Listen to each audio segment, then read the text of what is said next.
Chestnut. I'm good. How are you? I'm doing well. Thank you so much for taking the time to do this interview with me. I really appreciate it. Of course. Thank you. No problem. I'm just going to ask you a few questions about your major in the Fine Arts Department at Winthrop University. But for right now, you can just tell me a little bit about yourself and what you major in.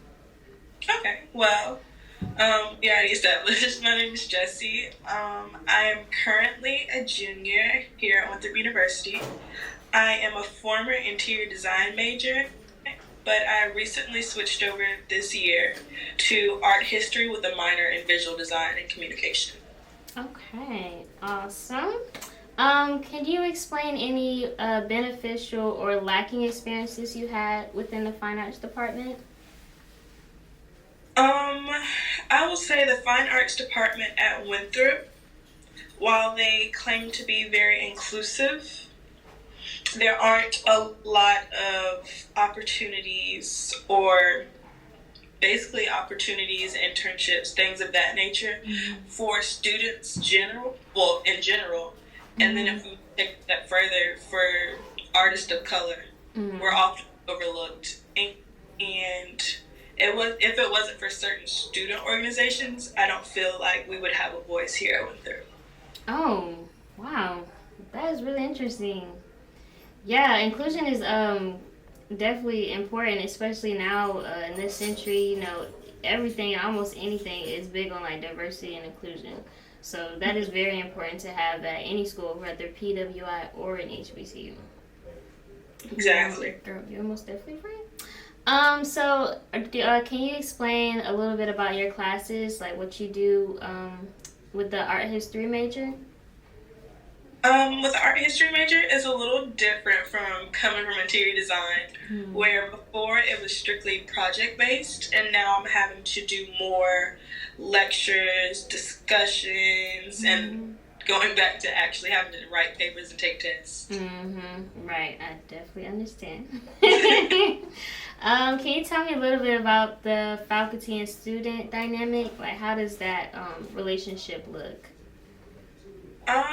Since I've switched over to art history, it's been a very positive one. I two of my professors that I've had consecutively these past two semesters, Professor Doc and Professor Alice Burmeister, two very sweet women, very intelligent, and their door is always open to literally help. You can tell they genuinely love what they do.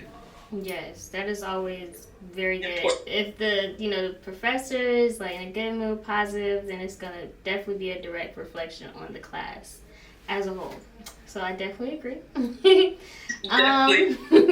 How do you manage your artistic passion? Your I guess because you still kind of do interior design. Like, how do you manage creating that work while also finishing your education at school? It's interesting because sometimes they overlap. So it isn't too much of a stretch.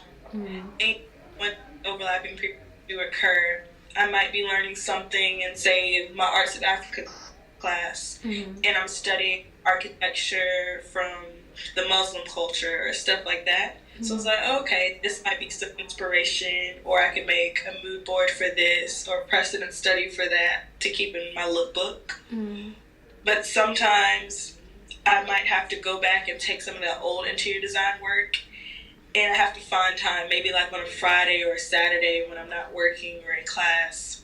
I'll just sit down and revise some of my old design floor plans and stuff. Right. Okay. I remember you saying that one of your classes, I can't remember exactly what you guys were learning about, but for instance, maybe you learned about an architect that's found in Greece, and you were saying like, okay, if you go visit and you find the architect or something similar, you'll be able to like point out like when it was created, what it was created with, and I really like that perspective. So I just wanted to ask you, will you use your degree to travel the world and look at different structures and buildings and models and stuff like that? Is that something you're interested in doing? I would absolutely love to do that. That's like you said. At first, I was like, okay, I might be stretching with the art history, but like you said, it gives me a new global perspective. I'm able to look and see, okay, well, this is how this was done, like you said, in Greece here, and I'm seeing some of those influences here in the U.S. How can I recreate that for a client? And I would love to gather more ideas from different parts of the world to incorporate. So that'd be nice. I love the creativeness, girl. Cause I definitely think I'm gonna hit you up when I need you to design my living room. I can already see it now. Honestly, Please. Girl, I already got the vision in my head already. That's really cool. That's really cool, Jessie. Yeah, I would definitely will. But yeah, that's all the questions I have for you. Thank you again for sitting with me so much. I really appreciate it again. And I would definitely, send you everything once I get finished with the project. And yeah, thank you again, Jessie. Thank you again for having me, and I'm really glad that you're doing this.